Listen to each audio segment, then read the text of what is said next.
The purpose of the Global CFO Council is to provide an educational and networking forum for senior financial executives in order to share best practices, discuss current financial issues, and to learn about current topics related to the performance of their jobs.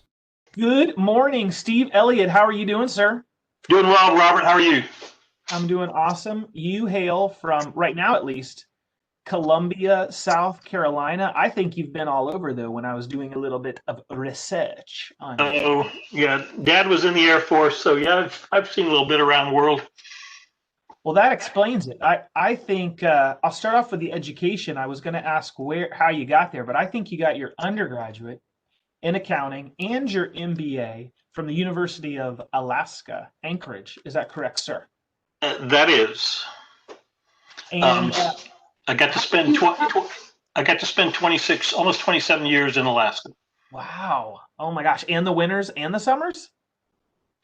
Full-time year-round, yes, sir. And eventually what got me to relocate to here is I got tired of winter. Well, I come from Florida and I put on a jacket when it's 60. So I'm not moving to Alaska. I don't think I could live north of North Carolina, honestly. I don't think I could do it. So God bless you, Steve. You are a special individual. And I think not only have you lived all over the place, you have a super interesting career as a senior financial executive.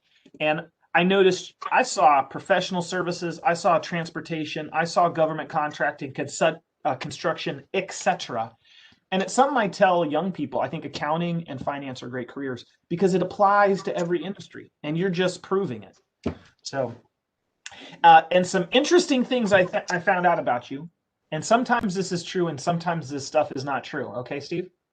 I think you have 5 sons and 2 daughters. Is that correct?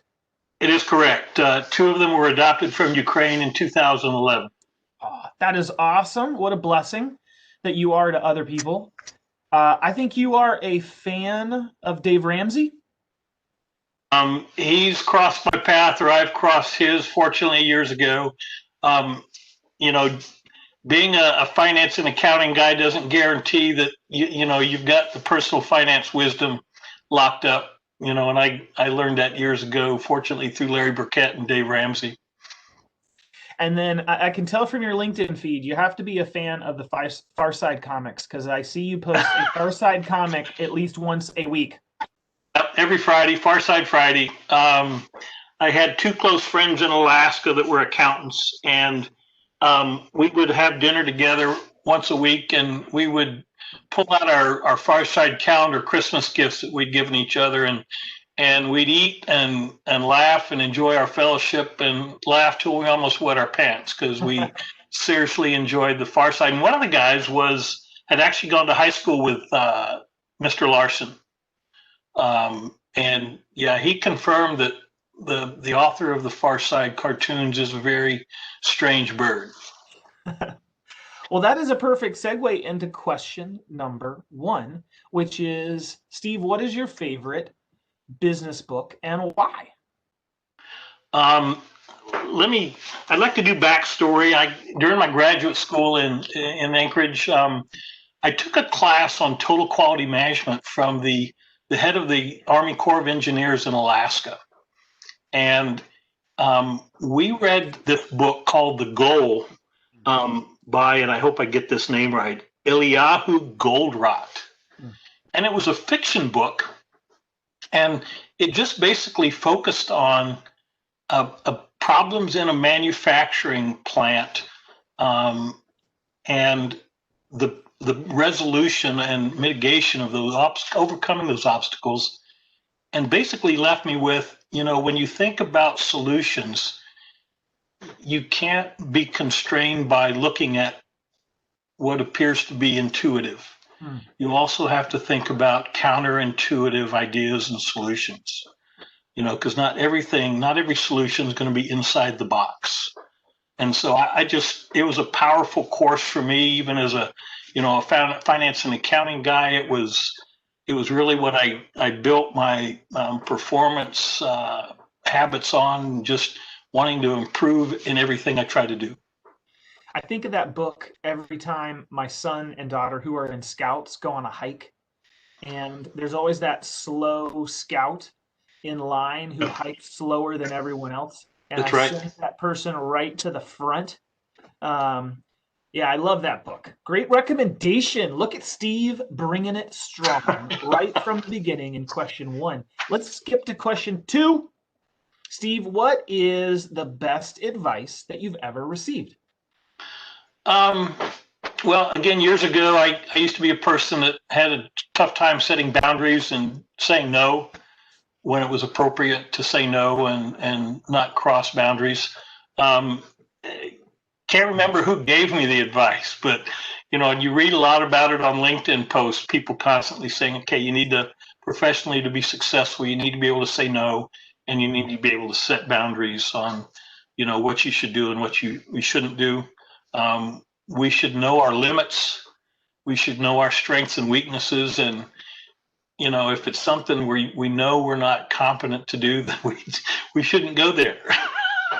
We shouldn't do that. Yeah, that's so true. And it's hard to do, but that's good advice. Question number 3, what is a new tool that you've recently started using or a new habit that you have picked up that you have found beneficial? Well, it's a new habit, Robert. Being in job search mode aggressively now since last May. It's been a real pleasure and fun getting out and networking more, especially offline. Ryan Christopher that is big on videos with quad meets, and he's constantly bringing people together by video to build relationships with LinkedIn connections. And I'm doing that, and as well as just meeting connections locally here in the Midlands and Columbia, South Carolina area, whether it be for coffee, whatever. And it's important. Networking is critical to any job search. And I would encourage everybody that sees our video here today that, you can't just, hit the job boards and hit LinkedIn, and you've got to get outside of that, and as much as you can get face to face with people. Amen. I think that's so important. As somebody who has spent a lot of time looking for different jobs, just as over the past 25 years, I think that's the best advice anybody could possibly have. It's so easy to spend 99% of your time behind a screen and 1% talking to humans, and you need to do the exact opposite. Absolutely. 99% of your time having a cup of coffee or a phone call or a walk or lunch, a socially distanced in front of another human being, and 1% behind your computer. That's right. Yeah, that's right. And it's a full-time job. I mean, you've got to be doing it. Even if you secure a new job, the networking doesn't stop, because you can always help the next guy. That's right. It's professional development, expanding your horizons, expanding your knowledge base, because you never know what you're going to learn from that next connection. Speaking of that, what is something that you are looking forward to as the best part of a future job, or what was your favorite part of a previous job? I have a passion to go into any job and look to see what the obstacles are, what's preventing the company and the people from becoming more successful, and okay, how do we quickly and efficiently and with least amount of cost and time, how do we resolve that? How do we overcome that obstacle or that problem? And I'll take a minute to pat myself on the back. I've actually become very good at it. It's almost an innate ability, because I look back at my previous successes, and regardless of what industry I've been in, and that's been the key to my success and the satisfaction I've gotten from being in that position. Well, how timely is that? I mean, those are the kind of skills absolutely necessary for this environment. So you are well equipped, sir. And what about something personal that you wouldn't mind sharing, Steve, that maybe we don't know about you? Well, I'm always trying to encourage people on LinkedIn, and I'll use myself as an example. And this is not a pity party here. I've in the last 10 years, I've adopted 2 children. I've lost a wife. I've lost my immediate family, 2 younger sisters and a mom and dad. My dad I lost last May from complications of COVID. And it took me, I spent over 4 years helping and caring for him until he passed away. And it's been difficult in the job search arena. I get concerned about employers that think, well, here's a guy that hasn't really worked full time for over 4 years. What's wrong with it? And that concerns me a little bit, but I'm not giving up. I know my value. I know what I can bring to a company if they choose to hire me.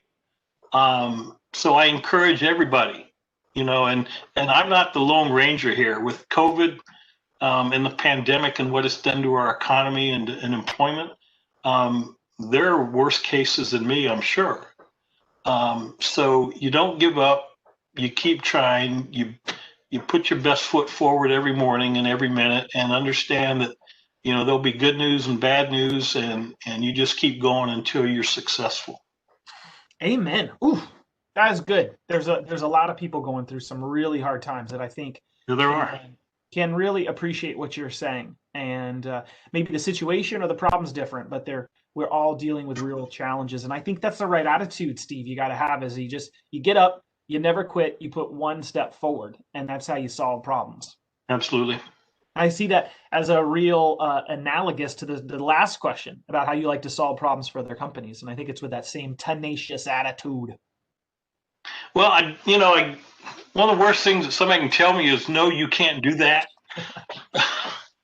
I don't know whether it's the rebellious, teenager in me or just, wow, if I'm really convinced that here's the answer to a problem or something that's preventing a company or an employee from being more successful, we need to try to do that. And sometimes you just have to say, no, I won't take no for an answer.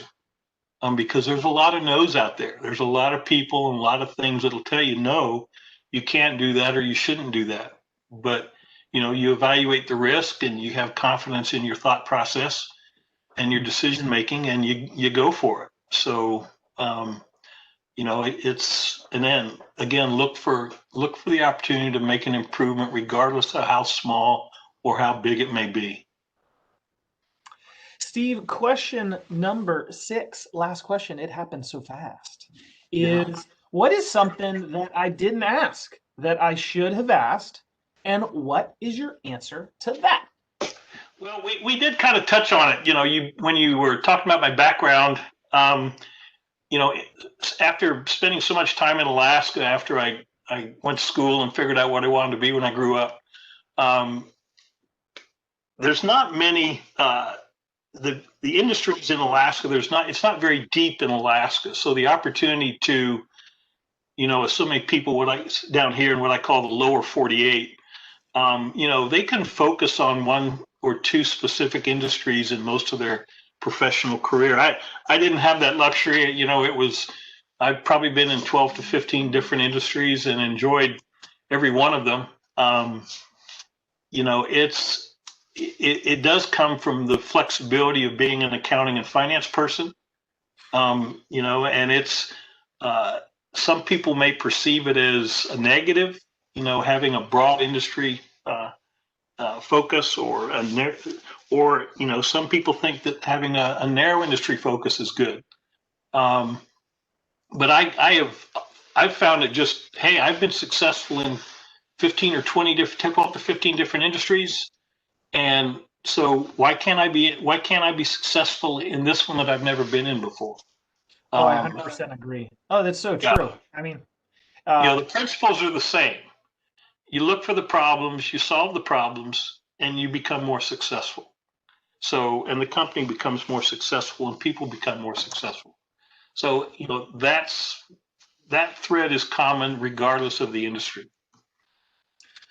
Well, Steve, I've noticed a pattern. You are a problem solver, and you're also a caregiver, and with a kind heart, whether it's adopting children or it's the giving back in the community. I didn't even mention the volunteer activities that I saw that you're involved in online, or that what you're doing with your family and in your community and at companies that you work at. So it's been an honor to get to know you a little bit, and I thank you very much for doing this.